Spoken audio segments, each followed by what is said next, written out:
रश्मि और अमर लॉकडाउन के चलते डेटिंग ऐप पर मिलते हैं। उसी बीच उनकी बॉन्डिंग बहुत अच्छी बन जाती है और दोनों एक दूसरे से प्यार करने लगते हैं। बस लॉकडाउन खत्म होते ही चट मंगी पट शादी। उससे पहले घर में बात तो कर लो। अरे माँ पापा कभी मना नहीं करेंगे। अमर की बात सुन रश्मि खुश हो जाती है।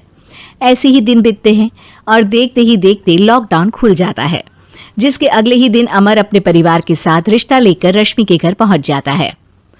अभी लॉकडाउन खुला ही है और कोरोना तो खत्म भी नहीं हुआ, इसलिए ज्यादा कुछ ना करके अगले कुछ दिनों में छोटे फंक्शन के साथ शादी कर लेते हैं।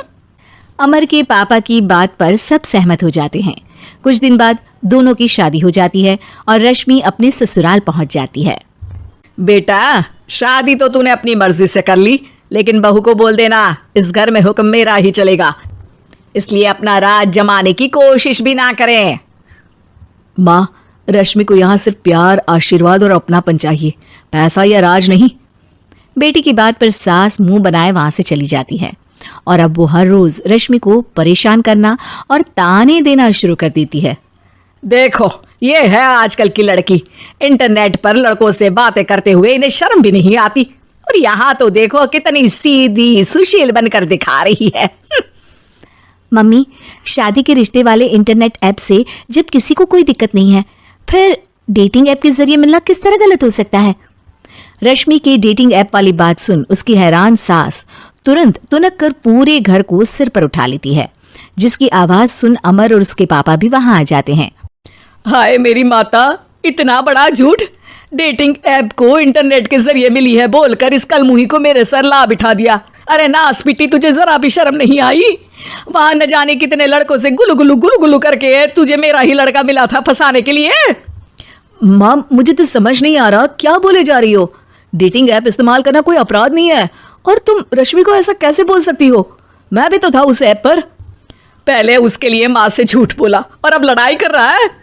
सास और अमर की बात सुनकर रश्मि हैरान खड़ी रहती है।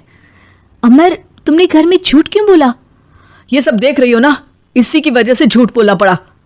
एक तरफ अमर और रश्मि की ये बात चल रही होती है, वहीं दूसरी तरफ सास का नॉन स्टॉप क्लेश सबको परेशान कर देता है। सब एकदम चुप, जो हुआ सो हुआ, अब मुझे कुछ ना सुनाई दे।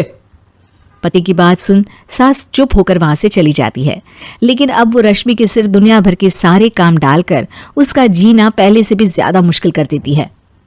मम्मी, मैं आपका गुस्सा समझ सकती हूँ, आपको जो करना है कर लीजिए, मैं कभी कुछ नहीं बोलूंगी। उम्मीद है किसी दिन तो आपका गुस्सा शांत होगा और नफरत प्यार में बदलेगी। रश्मि की अच्छाई को उसका नाटक समझकर सास गुस्से के 7वें आसमान पर चढ़ जाती है और उसी शाम रश्मि को नीचा दिखाने के लिए अपनी सहेलियों को घर बुलाकर उसकी बुराइयां करने लगती है। अरे कौशल्या, क्या बताऊं, आजकल के बच्चे ना बहुत एडवांस हो गए हैं। पहले रिश्ते घर परिवार वाले सब देख परख के कराते थे, और अब ये लोग खुद न जाने कहाँ कहाँ मिलकर खुद ही सब कुछ पक्का करके हमें बता देते हैं। लड़की का कैसा दिन धर्म, कैसा ईमान, कैसा चरित्र कुछ नहीं पता, बस प्यार किया और घर लाकर बिठा देते हैं। अरे ऐसा क्यों बोलती हो? आजकल बच्चे अपने आप में बहुत समझदार हो गए हैं, और फिर पूरी जिंदगी तो उन दोनों को ही साथ निभानी है। अपनी पसंद से शादी कर भी ले तो क्या दिक्कत, तू ही देख ले, पहले इतना अच्छा बेटा और अब सोने पर सुहागे जैसी सर्वगुण संपन्न बहू। और पता है, अभी कुछ दिन पहले मेरी बेटी ने मुझे डेटिंग ऐप के बारे में बताया, जहां लड़का लड़की अपनी पसंद से अपने आप एक दूसरे को चुन लेते हैं, और फिर अगर सब सही रहता है तो बात आगे भी बढ़ जाती है। अरे इसमें इतना खुश होकर क्या बता रही हो? ये तो गलत है। न जाने कौन क्या है, कितना झूठ कितना सच है। अरे पर सोचो, जब तुम किसी के बताए रिश्ते को देखने जाते हो तो क्या एक ही बार देखने से सच झूठ का पता लगा सकती हो? जरूरी नहीं कि बच्चों का लिया फैसला हमेशा गलत हो। अरे बहुत बार हमसे भी तो गलत फैसले होते हैं ना। अच्छे बुरे लोग तो हर जगह मिल सकते हैं, फिर इसमें सिर्फ बच्चे ही गलत कैसे? सहेलियों की बात सुन सास सोच में पड़ जाती है, और इसी तरह कुछ दिन बीत जाते हैं, जिसमें ना तो वो रश्मि को परेशान करती है और ना ही कोई ताना सुनाती है, जिसे देख रश्मि परेशान हो जाती है। मम्मी, आपकी तबीयत तो ठीक है ना? कुछ दिनों से देख रही हूँ आप मुझे कुछ बोलती ही नहीं। तो मेरा परेशान करना ज्यादा अच्छा लगता है क्या? नहीं, आपकी शांति उससे ज्यादा परेशान कर रही है। शांति इसलिए है क्योंकि मुझे एहसास हो गया है कि गलत तुम लोग नहीं, मेरी सोच है। प्यार तो एक सुंदर एहसास और शादी खूबसूरत साथ है।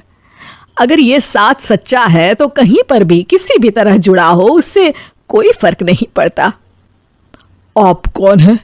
इतनी अच्छी बातें मेरी पत्नी तो नहीं बोल सकती। क्या आप भी?